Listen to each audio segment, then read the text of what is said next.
he just checked the link, so. Okay. All right. Why don't we go ahead and get started and have a roll call? In the room, Mr. Jones is absent at the moment. Ms. Stevens? Present. Mr. Blackwell? Ms. Blackwell is absent at the moment. Ms. Willow? Present. Ms. George? Ms. George is absent at the moment. Mr. McDermott? Present. Present. Mr. Zone? Mr. Zone is absent at the moment. Mr. Benjamin? Here. Ms. Anderson? Ms. Anderson is absent at the moment. Mr. Seren? Here.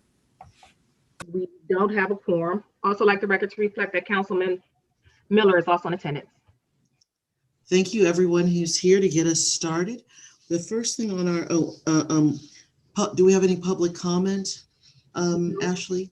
No, Madam Chair, no one submitted any public comment. Okay. Could we have an approval of the minutes? Did everyone get a copy of the minutes in their email? So moved. Is there a second? Second.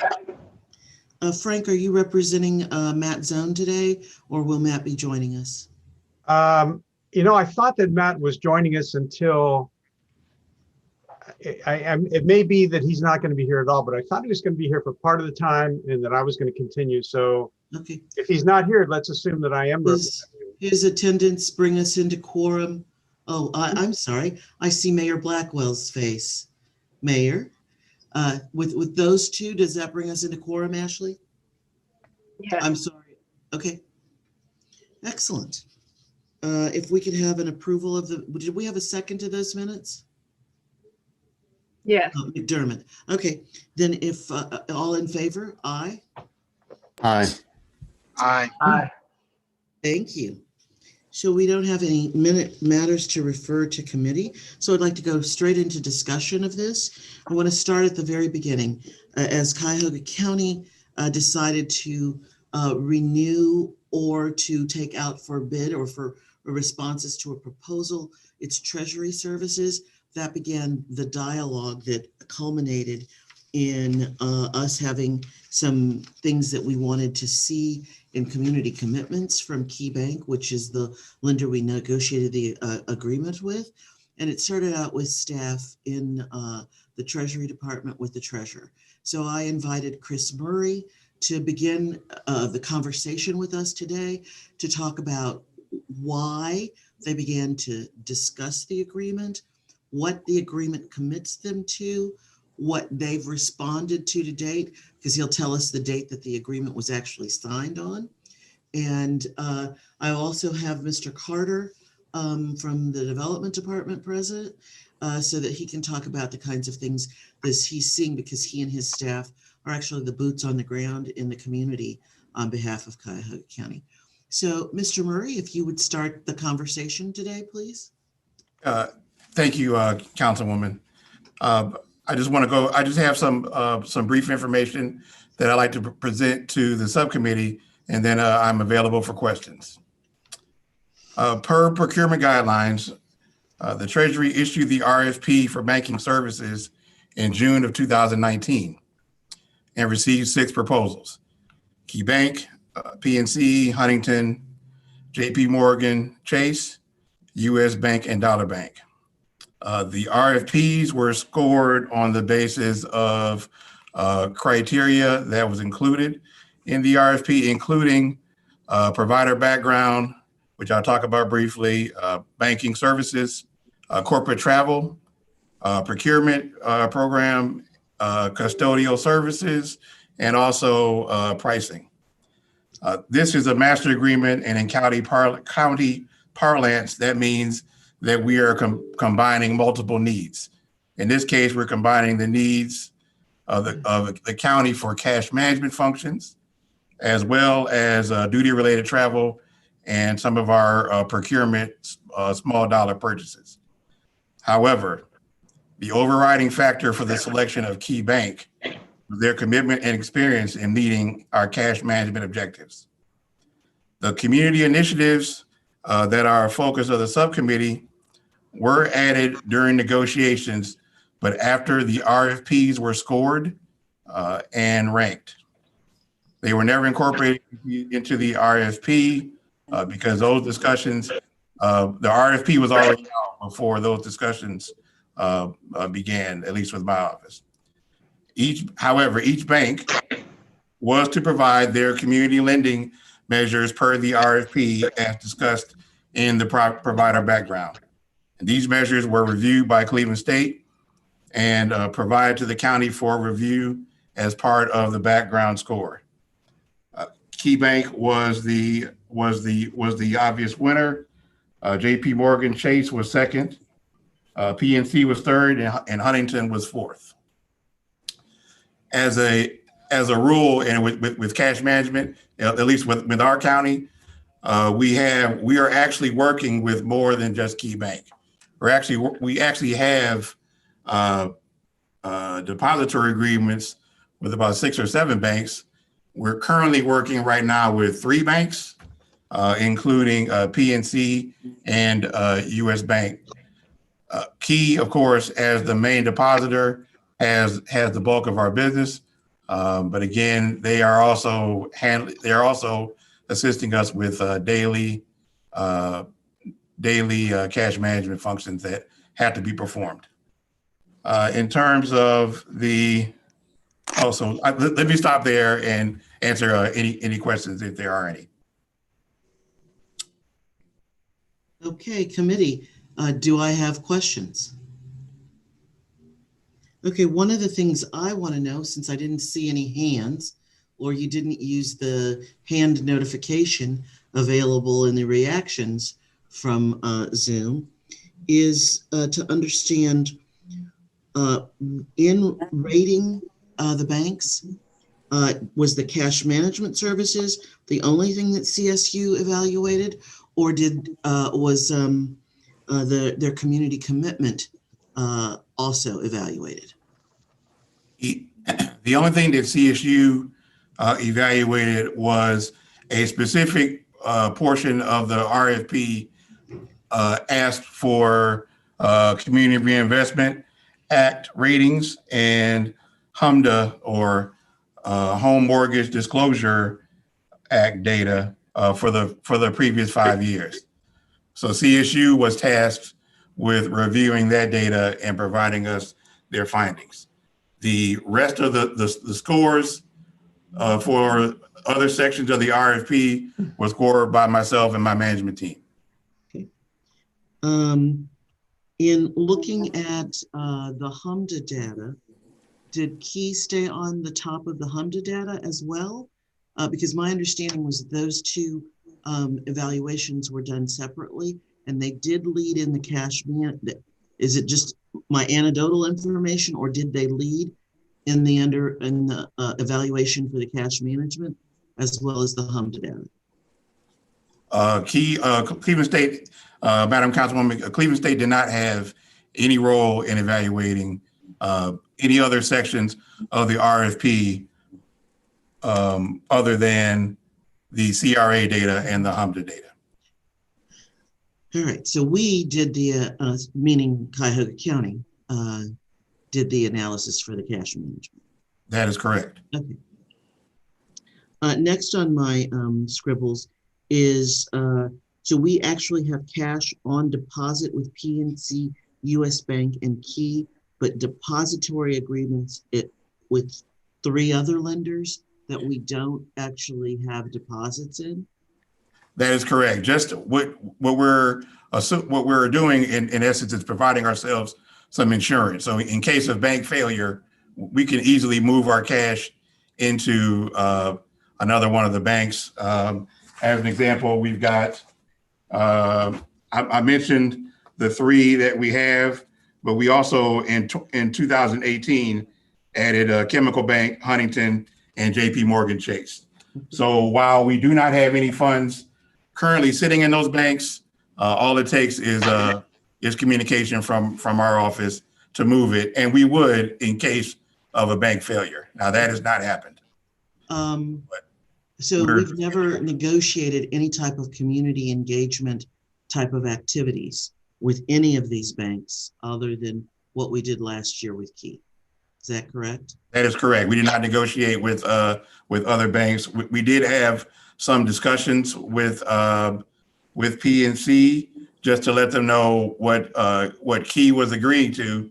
Obviously, we wanted to start the dialogue to get them to come along with us on this particular journey. So we have had conversations, but we have not incorporated any community engagement into the depository agreements that we currently have.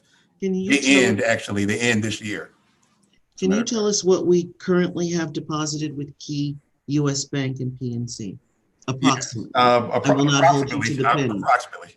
At this point, we're about $35 million in Key Bank. And again, that's because they've got the bulk of our relationship. Just to give an example, payroll comes out of Key Bank, as well as our bills. So that's why Key has the amount that they have. PNC is where we collect auto title, our escrow payment program where taxpayers prepay their taxes. That also rests with Key, as well as some development grant accounts are also rest with Key. And in US Bank, so I said approximately $11 million in PNC, and then US Bank at any given time is $5 to $6 million, and that is where our custodian service is. That's the entity that holds our investment. That's the third party that holds our investments that we own, as well as our ePay tax receipts, and those are the tax receipts that are paid over our third-party credit card processor. Those also flow through US Bank. Okay. So I thought our overnights were larger than this. I'm sorry, say that again, Councilwoman. I thought our overnight investments were larger than this. No. Well, our portfolio is broken down into some different components. So cash on hand, which is what Key has, is between 35, depending on the day, right? If we're processing payroll or we're doing a large tax advance to the taxing authorities, it could be 35 to 50 million given the day. About 700 million though is tied up in our long-term investments, but that does not rest with Key. Okay. Those are sitting with the custodian. So those are investments that we own sitting with the third party. And then we've got, there's what you might be referring to Star Bank. Depending on Star Bank, that could be about 300 million sitting in Star Bank, which Star is Bank or Star liquid, Investments? which is liquid. Okay. And that's the program administered by Treasurer of State. Okay. All right. Yes, that's what I was talking about. Okay. And how much was in the Treasurer of State's investments at Star? We've got three in our main account. Let's say 300 million. Some of our other monies that we have, COVID-19 relief, that's a separate tranche, and I don't have that number at the top of my head. And then there's one other, our opioid money is sitting there earning interest. Those both are in Star? All three are in Star. So we have our Star main account, opioid, and the COVID, yes. Thank you. Now, away from details, let's talk policy and concepts. Any questions from members of the committee? Madam Chair, before you continue, I'd like the record to reflect that Councilmember Conwell is in attendance, and also Committee Member Jones and Committee Member Zone have also joined the meeting. Thank you. Welcome. So prior to the community advocates' request of Cuyahoga County that we begin to ask for commitments from Key Bank, We have never had any commitments from lenders or depositors or recipients of our investments before. Is that correct, Mr. Murray? Nothing that I have come across in 6 years, Councilwoman. Okay. Mr. Carter, do any of our relationships through the development department have those relationships requested kind of community development or reinvestment obligations from any of the lenders we've interacted with regularly? Restate the questions. Can you hear me? Good afternoon, first of all, Good Councilwoman afternoon. and members of the committee. I didn't hear the first part of Have your we question. historically asked any of the folks who've dealt with us because of our development activities to do certain things in a formal manner to reinvest in the communities we serve? Since I've been here, which is now coming on 5 years next week, no, we don't have agreements of the nature that are structured in this agreement. Okay. I would say, though, Councilwoman, going forward, maybe getting a little ahead of you, that this is something that the Housing Coalition really advocated for us to kind of better utilize and leverage some of our platforms and contracts to achieve this outcome. And so it's something that I think is broader than Key, quite frankly. So in this instance, I know the committee is focused on Key because of the contractual relationship. But as Mr. Ford's work has demonstrated and was validated by the work we asked CSU to do, there's a clear deficit in mortgage lending in this community. And so we want to improve that. And so I think it's not just Key, whether we have a relationship or not, there's work to be done. Well, that's why I asked Mr. Murray to tell us where our money is. If we have money in an institution, I believe without checking with the committee members that they would agree with me that where we have more than $1 million, we should have some ask or some say in how they operate in the communities we serve. And so we see anywhere from 70 to $100 million is being held in 3 to 4 institutions. One of them is not structured to do community-based activities. That's the state-based STAR investments, but the others are, and they are capable of it. So when we finish discussing what we want to see and how we want to see it from our friends, if I can use that term loosely, at Key Bank, then we have a second item on the agenda. And I think from our first conversation, I didn't hear a single person who was opposed to exploring how we improve the relationships with the other primary lenders in our marketplace and see them be more committed to helping people across the community, Black and white, own more of the community in which they live, and receive the type of investment benefit back that home ownership specifically brings to a community. Because what I found is that the investment and ownership of a home not only helps that family, but helps the community in which that home is located. Homes are usually in better shape and therefore are valued better. And so not only does the municipality benefit, the school system benefits, and the county benefits. So this could also turn into a benefits committee, more than just a committee that is looking at reinvestment. So with that, I want to open it up to statements from my colleagues on the committee, unless if there are no further questions for Mr. Carter or Mr. Murray, I invite you to stay and continue to listen. But I want to open it up. One of the things that we asked the committee to do was to come back with 3 priorities. Now, I have a written statement from the mayors.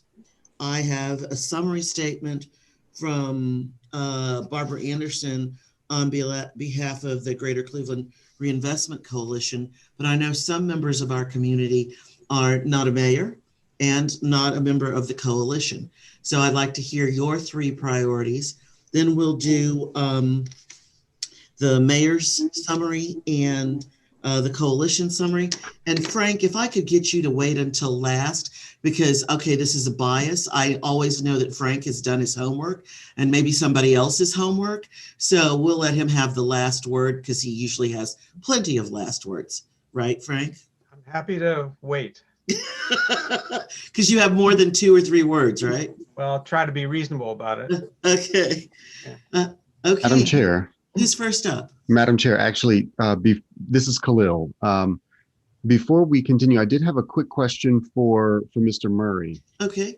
I'm sorry, I missed your hand. Oh, it's all right. It's all right. I just wanted to know if the discussion that we're having now about including sort of at the front end these community reinvestment requirements in negotiations that will happen in the future, potentially with banks as we move forward and have other banking agreements.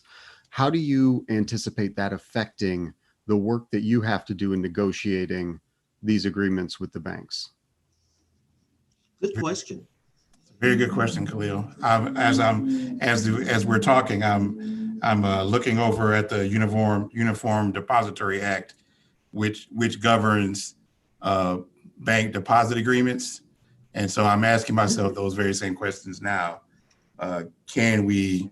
Well, there's a matter of can we or should we, and I'm still trying to figure out which is the proper answer or proper question. But let me answer by saying this. The banks are in the business of using our money, right? So it's an open question. What I don't want to do is harm the business relationships that we have because we need these to operate. They're critical to our county operations. That being said, we can certainly broach the subject.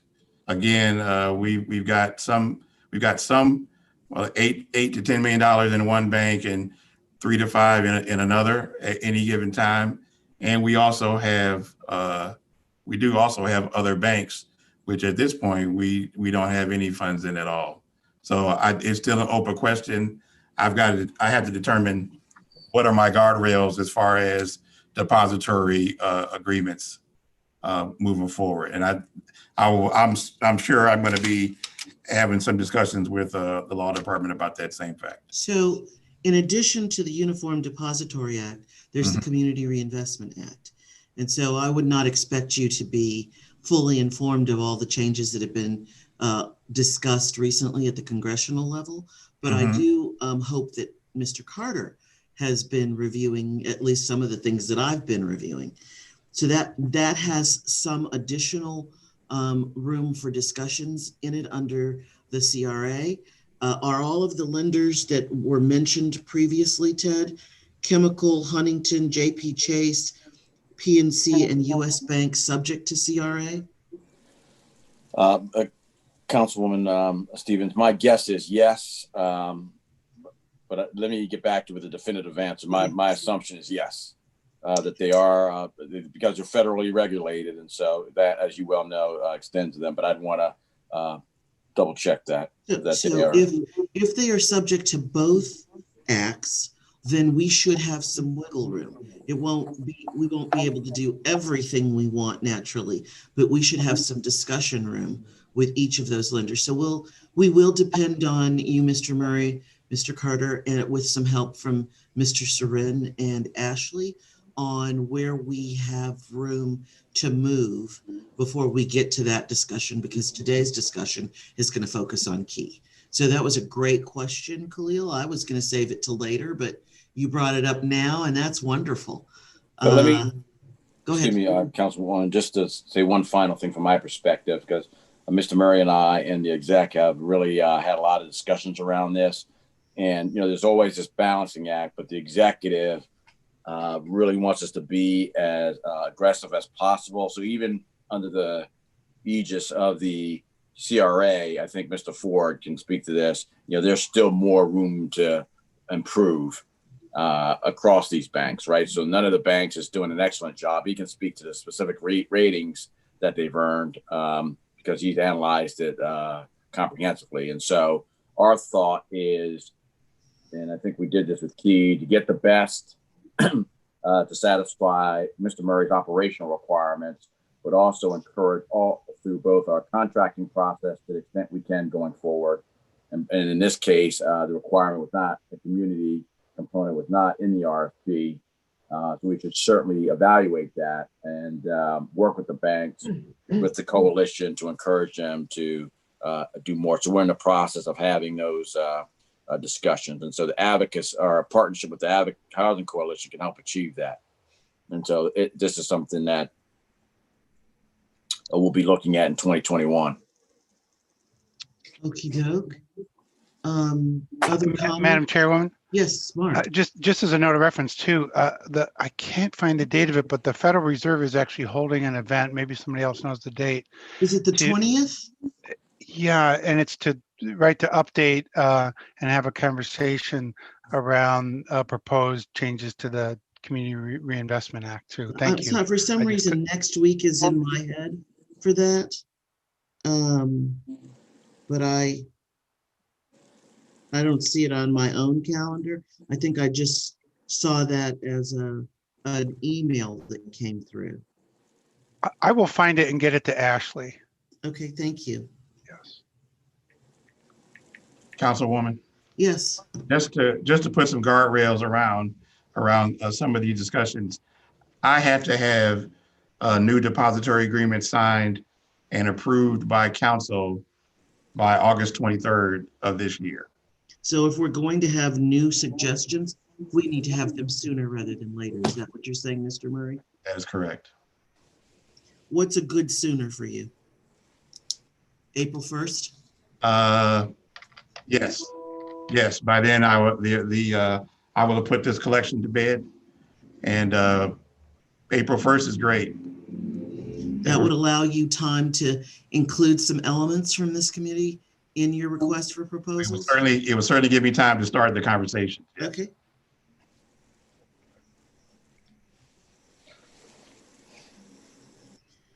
All right, anybody else? If there are no hands raised, let's talk about priorities for Key Bank. With no other suggestions, I would go alphabetically. Barbara Anderson has made hers in writing, so we'll hold those to the end. Gary Benjamin. Thank you, Council Vice President. I did make mine in writing as well. Oh, I missed them in Just my stack. Briefly summarize them. I want to have the data in hand as quickly as possible to regulate the bank and to determine other actions to take. My second choice was a new CDFI. And the third choice was a combination of several things, but basically making the challenge funds countywide, the help fund, increasing that, and getting some funding for small businesses. And somehow increasing the amount of small mortgage loans that get issued. I know that the proposals have an appraisal gap I suggest, and I think we just need to look at that and flesh it out and make that stronger. That was my contribution. Okay, did you realize which numbers they were so that I could see who weighed in on which of these 13? Number 4 is number 1 for me. Okay. And number 7 was the second choice. And the others were, I believe it was number 5 9. of them. 2, 11, 12, 9, and 1, I think. Oh, you wanted more than 3. I overachieved. I was looking at the third one as some way to get more resources into those communities. And there were 5 ways to do it, it looked like, that looked good to me. But the challenge fund was your third. Right. Okay. All right. Who's next up in alphabetical sort, Ashley?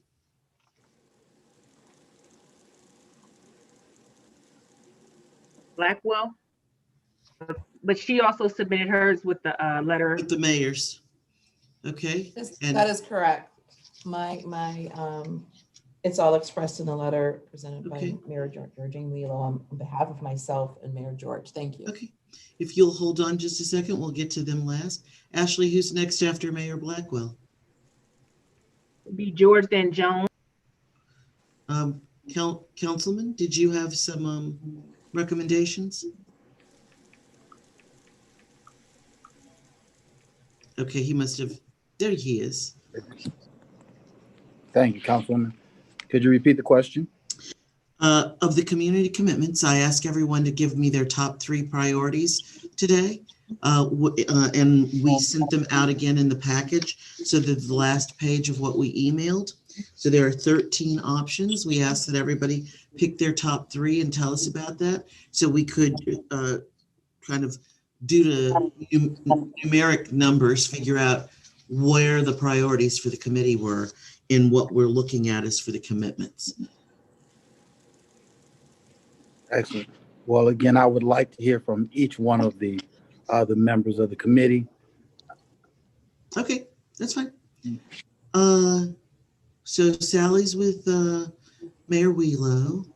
Mark McDermott, I bet you're next in the alpha sort. Great, thank you. So I'm gonna throw my first 2 to items that have been mentioned in the various letters and verbally today. One being, I guess it's number 9, which is the expansion of the challenge participation expansion of the challenge program throughout the county.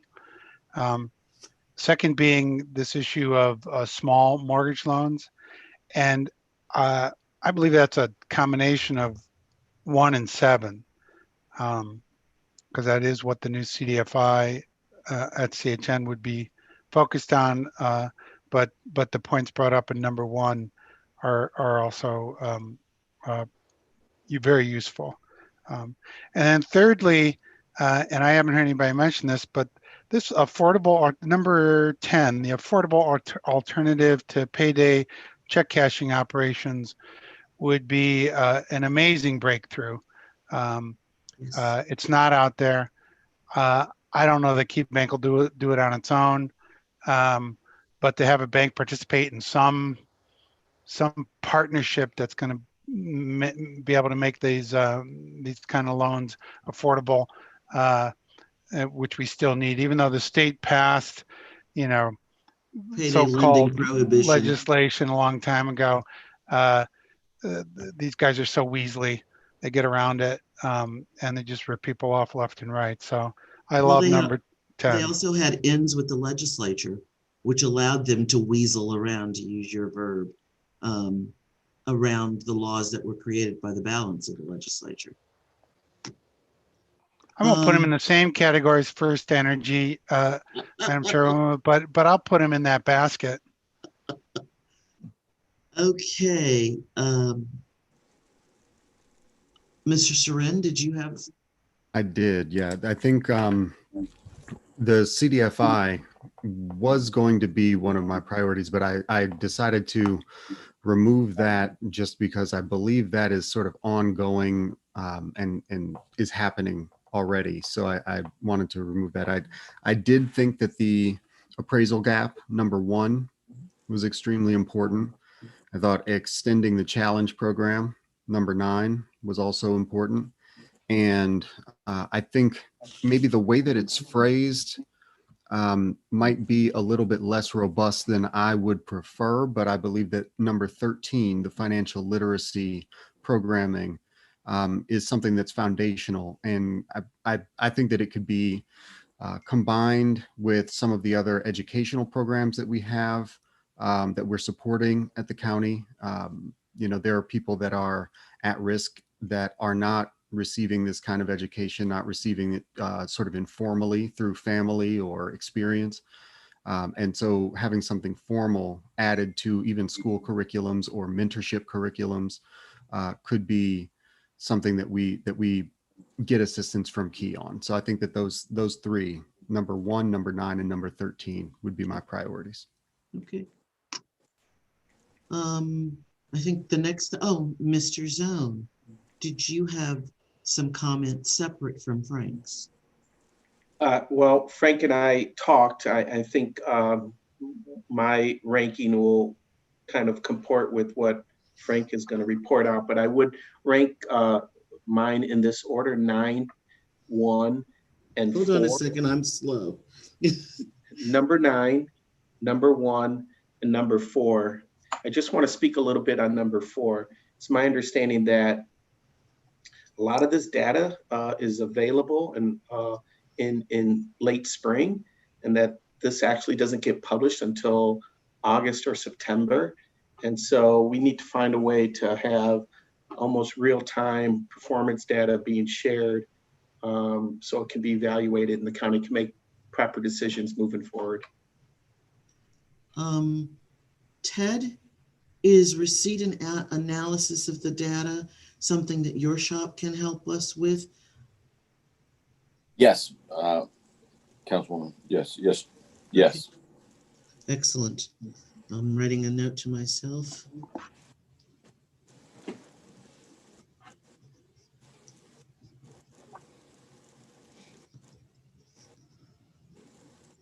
There used to be a summary that HUD would put out that became like a digest of some of this stuff. Do they still do that?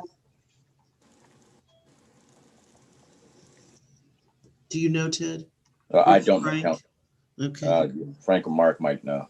I think they might, but even if they did, I'm not sure it would be at the level that we would find most useful Okay. at the county or sub-regional level. Okay. So where would you suggest, you think that we should go directly to Treasury or to the feds for that? Question is to me. Yes. Actually, so the feds, specifically the agency that gets this data from the banks, is a long name: Federal Financial Institutions Examination Council. Don't ask me to repeat that. It's the FFIEC, and they have to turn it in by March 30th. And as Matt Zone said, it's not available then to everybody until August or September. But the banks, so they don't have to turn it in. So let's take 2020. They don't have to turn it in until this coming March 30th. But they have it. They have it in a form. They could have given the county January through June data in 2020, probably in July, if they wanted to. They could have probably provided an Excel file.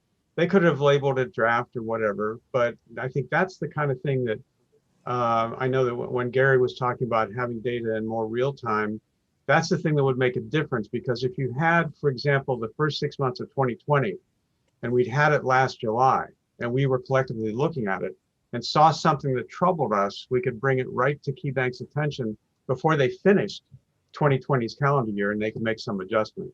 So likewise, now we're in 2021, that data wouldn't be available to us until March 30th of 2022, but they could agree.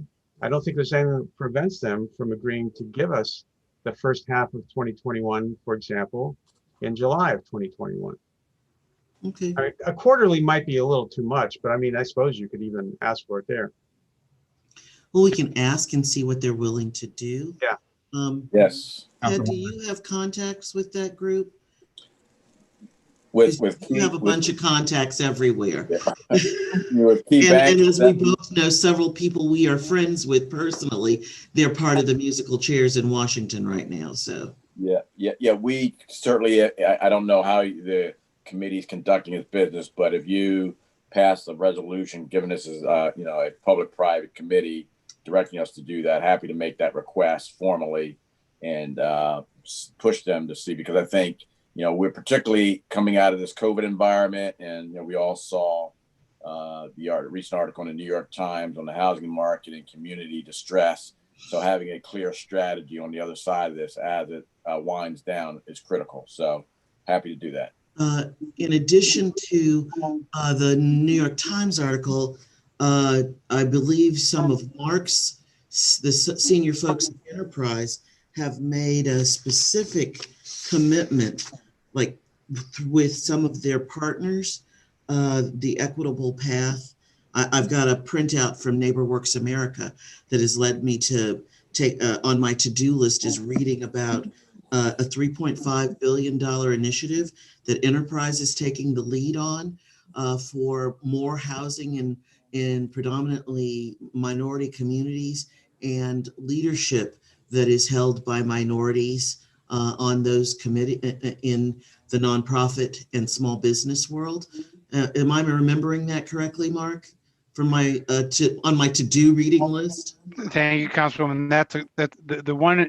Yes, the one focus area that I would add is a strong focus in bringing capital, working capital, to developers and nonprofit developers and for-profit developers who are owned and led by people of color. So it's we know that racism and historic racism have really slanted that capital market away from companies that are owned and led by people of color, and we're trying to make that shift with our own money and leveraging other money. So more to come on that in details. It was sent to me to put. I have this tendency to print out and have a stack of things to read, and so somebody sent that to me for my reading stack within the last week. I haven't gotten to it yet. And this is something that Ted, I just haven't had a chance to call you, but I want to talk through with Department of Development and kind of investment in those companies.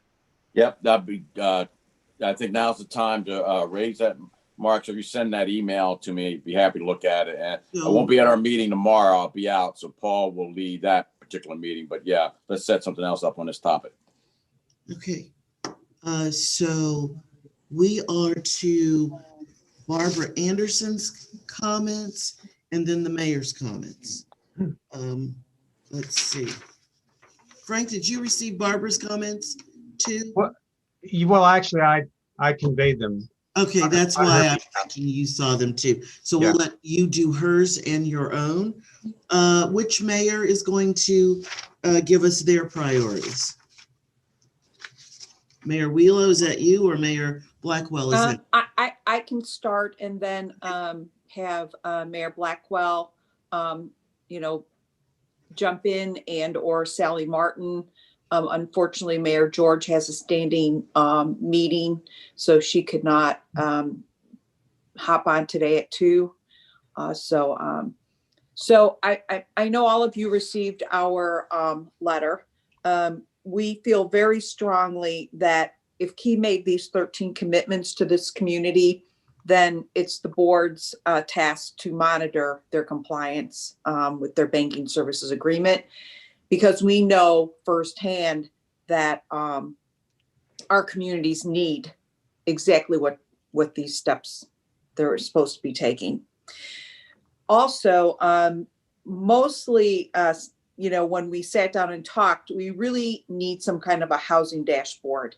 We are data driven and we are results driven at the local level. With so many cuts from the state and the federal government, and I don't need to tell anybody from the county this, our resources have really dwindled. However, the first suburbs working together and putting together a lot of different data programs, we have actually been able to pinpoint legislation and funding to programs that we can actually bring about and bring up our housing values and actually get our residents dollars to be able to repair their homes. And thirdly, and most importantly, is allowing a resident to purchase a home.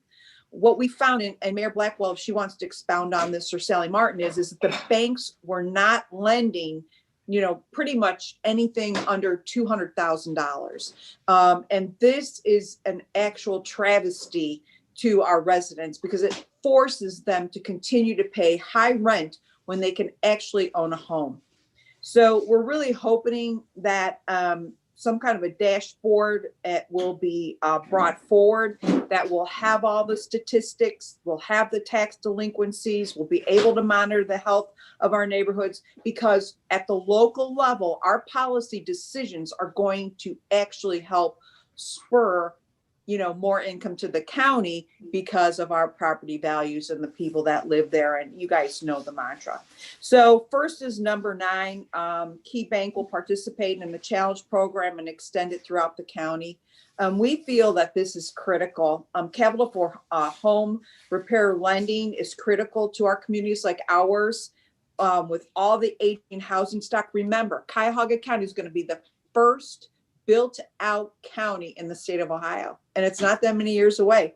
So this isn't going to just be for the entering suburbs. The work that we're doing now is actually going to just be like a brush over the whole county. And we really feel that many residents are not eligible for traditional home repair loans programs, and that this is critical. We also feel that number 9 is critical also because of the HELP program. This has been a lending, institution program that came prior to the new government. We are hoping that they'll consider adjusting their lending standards and incentive rates for unsecured loans to the same as for secured loans. What we've really helped and noticed is the HELP loan remains one of the very best tools in place for home repair lending in the county. And we would like to see the program expanded and offer some additional options for underwriting to increase the availability to a wider number of homeowners. Number 7 is key. We feel, oh, that sounds funny. That's key to Key Bank. We'll work with us, the Cleveland Housing Network, the Neighborhood Network Housing Partners, in an effort to fund a new community development financial institution. We feel this is very important, and we need to really urge Key to give a significant investment into this housing partner establishment. Capital invested will be used to fund lower dollar mortgages and home repair projects throughout the county, which will allow for home ownership opportunities and critical home repair in struggling areas of the urban county where traditional banking lending may not be feasible. This will help with the county's uneven housing recovery, especially in majority minority neighborhoods. What we've really realized is that the banks get major CRA credits for investing in CDFIs, but no one's throwing their money at CHN. So, if this is a great credit for them, why are they not doing it? And we really feel that that needs to be looked at. We know that the Village Capital is really focused on business, and we're really hoping that with this committee, the 3 of us can help, and we can let you know what's happening at the local level. And I think that's something that we really can bring you, because we hear, and Mayor Blackwell can tell you this, we are constantly hearing how the banks are not lending. And many of you know the story about South Euclid, where we found where Ohio Savings was holding $94 million and hadn't given of deposits of South Euclid residents and hadn't given us one loan in 3 years. So, if they're taking their money and they're taking it back to New York, or they're taking it and investing it somewhere else, and they're not investing it here in County. And that's one of the reasons we're really excited to be on this committee. And Mayor Blackwell, if you want to add anything, you also are becoming quite an expert in this field. Thank you, Mayor Wheelo, and I won't add a lot because we put it in writing, and that was a lot to digest. What I want to point out about this particular document is you've got 3 very, very different communities. Lakewood, which is an up and coming community, not so diverse in terms of just ethnicity. And you've got South Euclid, which has been kind of a really successful middle class neighborhood. And then you've got Maple Heights, where there has been decades of disinvestment and really egregious redlining. I mean, look at the mix. So for the city of Maple Heights, it is survival. It's our lifeline. We've been able to crawl ourselves out of fiscal emergency. I am seeing some home value appreciation up over 25% looking at the results from ACAR, and I believe that Frank Ford can probably take a look at that. the housing staying on the market for less than 60 days, where it was staying on the market for about 180 days 6 years ago. So the situation's changing. Citizens Bank closed last year with almost $30 million, which is in my downtown at Bedford and Libby, with almost $30 million on deposits, 7 loans made, only 3 to African Americans. And you walk into the bank, and I had spoken and tried to work very closely with the loan officers there.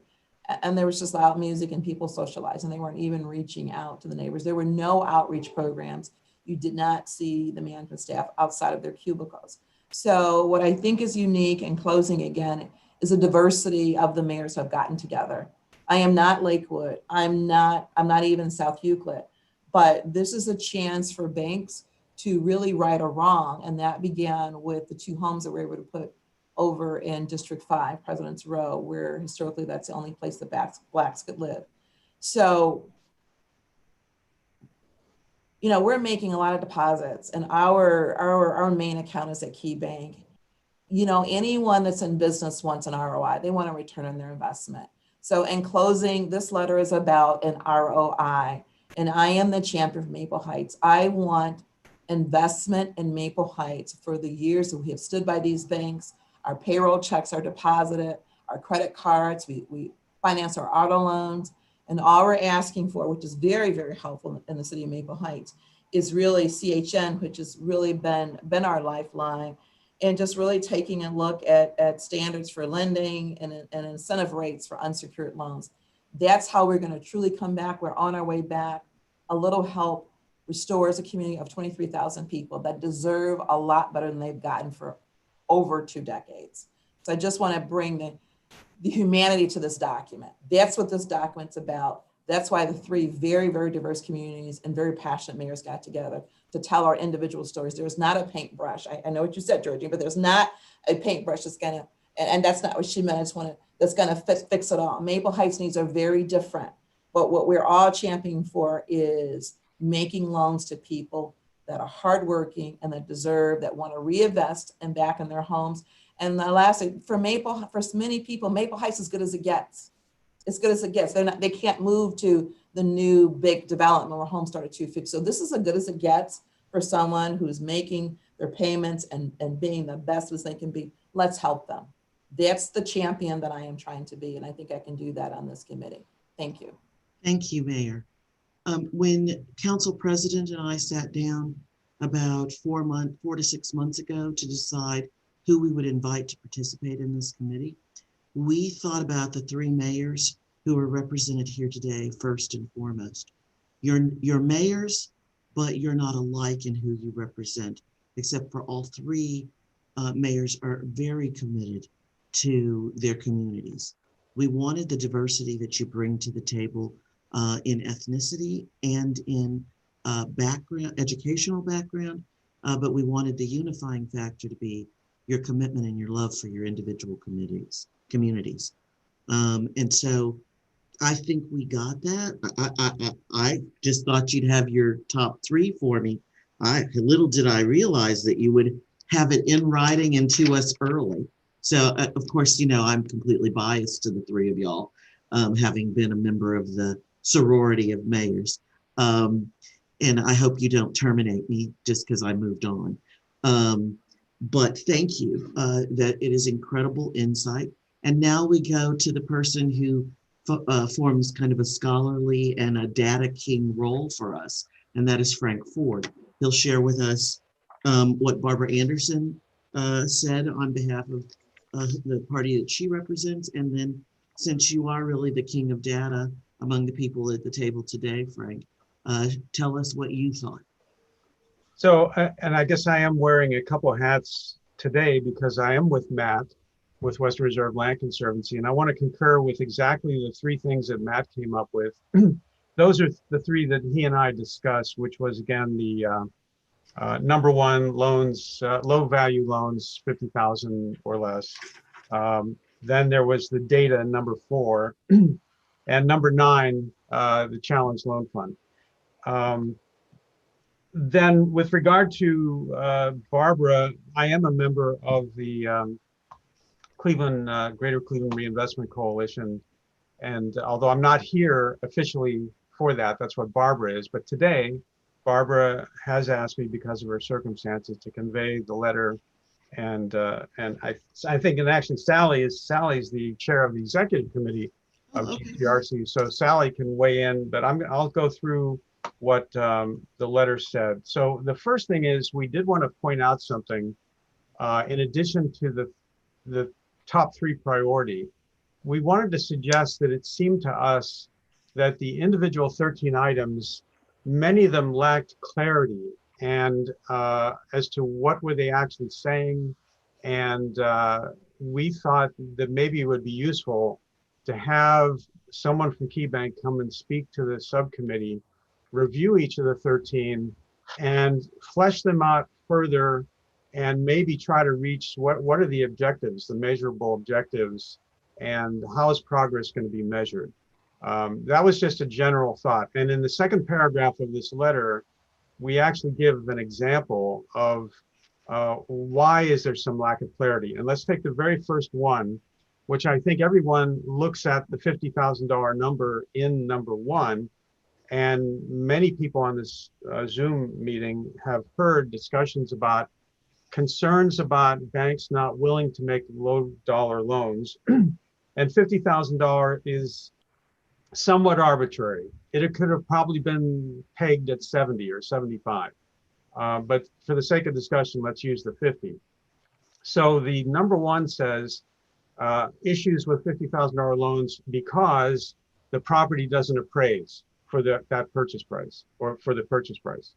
That's actually misstating the issue that's been raised by housing and community development advocates for the last couple of years.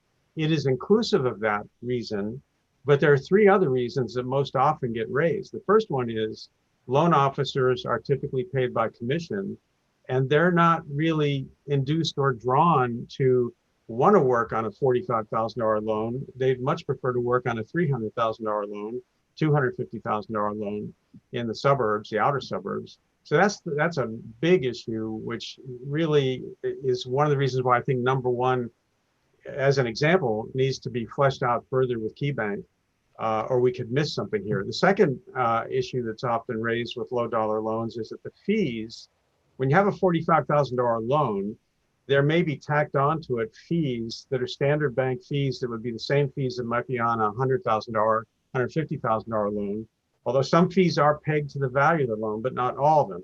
So what you could end up with is that a $45,000 loan looks disproportionately like a high cost loan, not because the interest rate is high, but because all the costs associated that the borrower has to pay now look like a high cost loan, and federal regulators do penalize banks for those kind of loans. So this is actually being sympathetic to the banks here, that it's actually a legitimate concern that they may not want to make the lower dollar loans because then they get dinged by their regulators. So that's a second issue. The third is that when you're talking about some neighborhoods like on the east side of Cleveland, you can have a $40,000 home that's actually in decent shape, and it might even appraise for $40,000. But if the borrower is having trouble getting a loan, meanwhile, they could lose this opportunity because some investor comes in and pays cash. There are a lot of investors who either pay cash or use hard money lenders. So in other words, this is an example of number 1 is really more complex than the way it's stated. I would recommend that the subcommittee have a good discussion with KeyBank. This is just one example. I think that the other 12 also could be fleshed out. So anyway, let me go right to the 3 things. What GCRC's members came up with was number 1, of course, the $50,000 question. And we put in parens here, it says subject to further clarification, just as I said. Number 2 in the list, which is really number 3, is KeyBank will help draft legislation that adjusts appraisal standards. Honestly, this one, I think there was this is another one where there was ambiguity that we felt essentially it would be good to be talking about appraisal standards, but we weren't sure what was meant by KeyBank that they would help draft legislation. What legislation, to which legislative body? So again, while I think the GCRC members felt that the question of appraisal standards and how that might create opportunities for low and moderate income borrowers was important. We thought there's some ambiguity here. And finally, the third one was, I think we agreed with what so many other people on this call and this Zoom have stated, that the Challenge Loan Fund, number 9, was really critical because it's a successful program already in place, and it just makes perfect sense to be expanding it.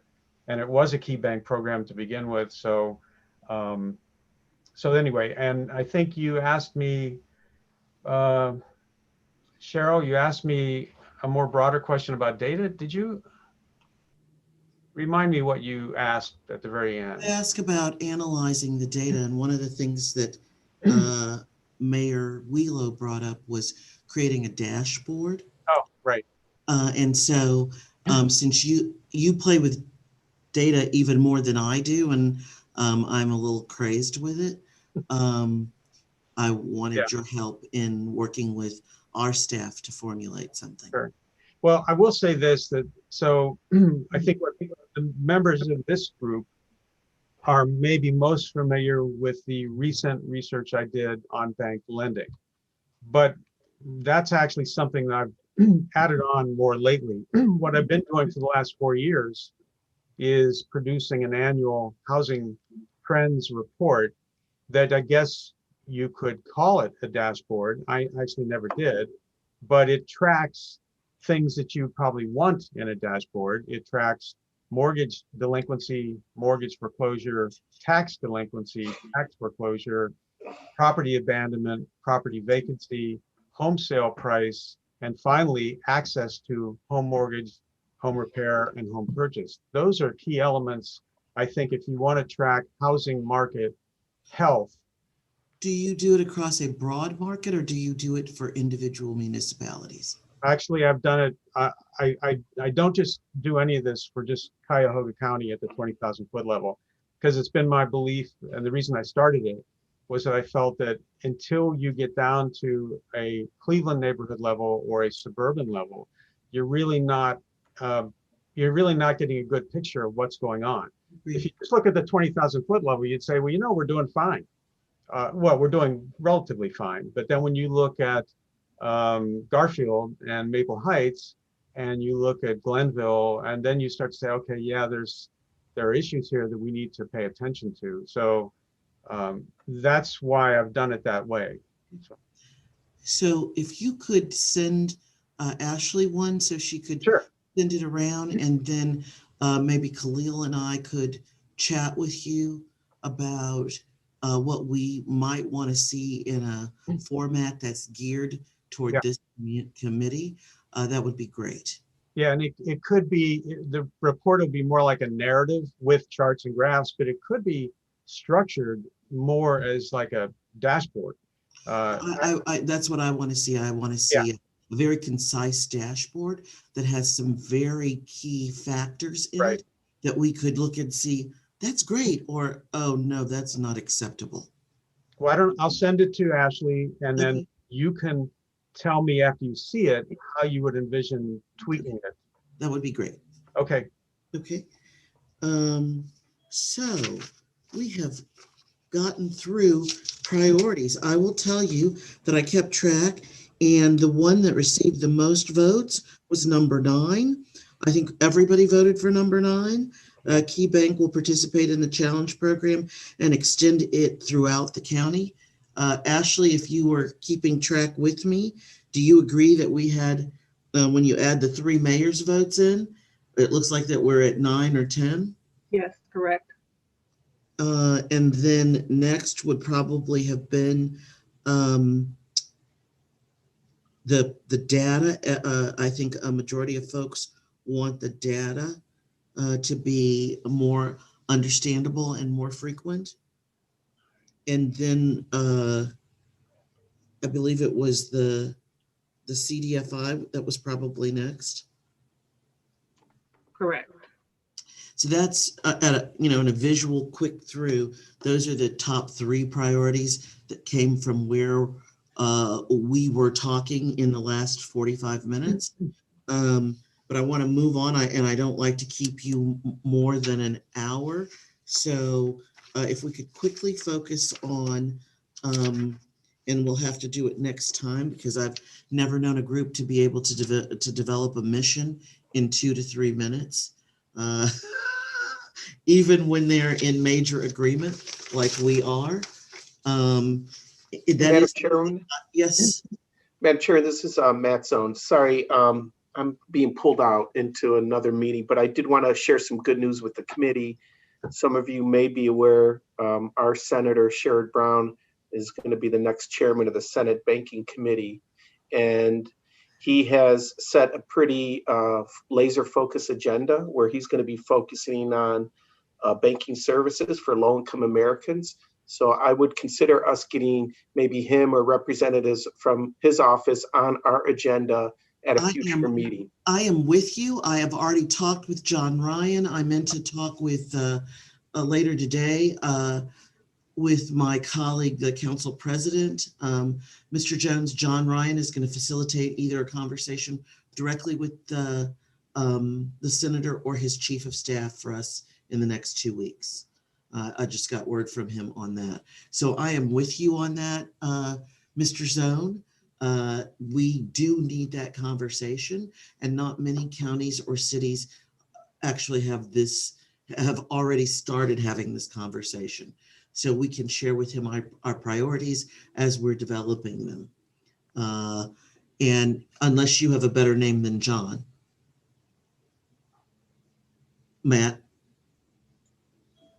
No, I think we start with John because he's the chief of the Cleveland office. Yeah, and John said that he would do that for me. Yeah, and I would be happy to work with you and facilitate that. Okay. I apologize to my colleagues, but I'm being pulled into another meeting. Okay. Thank Good you. work. Good work today. Up right quick. Thank you. As I told you, my favorite meeting is an hour or less. We had substantive stuff to cover in trying to come to an agreement about our priorities. The next step will be to work on that mission statement and goals. That's what we will do at the next meeting. As you see, I moved our schedule into the afternoon so that we would have a chance, more of us would have a chance to attend. I will also ask Mayor George, because it appears that she's not available on this Tuesday, to send her planning director or community development director to attend on behalf of Lakewood, because I do want us to have a good West Side perspective, as well as what she represents, or the community of Lakewood represents as an entitlement community, one of the larger communities in Cuyahoga County with approximately 50,000 people. Any other statements for the community good? Our next meeting will be the second Tuesday of next month at 2 o'clock. Any additional comments before I ask for an adjournment? Councilwoman, I'm sorry. Yes. I was just going to say something that I made a note to come back to just to fill you in. When you were asking, you and Director Carter were talking about whether the banks we've discussed that have been raised here, are they covered by CRA? The key is that banks have to be depository institutions. And I think all the banks you mentioned, Chemical, they all have checking and savings accounts. Therefore, they should be all covered by the Community Reinvestment Act. Thank you. Yep. I love that answer. Okay. Okay. Anyone else? This is Ashley. Today is Wednesday, and it's you have. I'm sorry. Did I say Tuesday? So the second Tuesday also. I'm sorry. I'm used to saying that for council. Thank you for correcting me. Okay. I meant Wednesday. Anything else? Any other glitches? Thank you for my auto check, Ashley. Don't hesitate to correct me when I do something like that. No problem. All right. Thanks, everyone, and we will see you next. Well, some of you will get additional calls from me. You already know that, right, Georgine? I'm sorry, Mayor Wheelo. and Mayor Blackwell, y'all get regular calls from me anyway. But for everyone else, you're in my call circle now, because there's plenty of community development activity we need to undertake. In addition to what Matt Zone said about talking with Senator Brown, I do believe that we need to have a dialogue about what we want to say to Congresswoman Fudge. The hearing process won't begin until the end of January. And so I may be making calls and asking for the balance of you to be available to chat briefly. I found out at the end of the day yesterday or first thing this morning that NPI is having a dialogue about what kinds of things need to become part of the future Secretary of Housing and Urban Development's agenda. I would love for the county to have a statement about that because we represent even more people than NPI. And so be prepared for a phone call from myself or staff asking for input on those kinds of things. Mr. Jones, is there anything else that you would like to share with the committee? Madam Chair, no, an excellent meeting. I have nothing more to add. All right. Do I have any other council people present? At one point we had Councilwoman Conwell. If she's not present, ladies and gentlemen, I'd like to, because we're over our hour, 10 minutes over our hour. If there are no other problems, is there an adjournment in my future? So moved. So moved. Thank you. Without any other comments, thank you for all attending, and we'll talk to you at sometime in the middle of the month, but we will see you the second Wednesday at 2 o'clock. Thank you, Ashley. Yeah. Bye.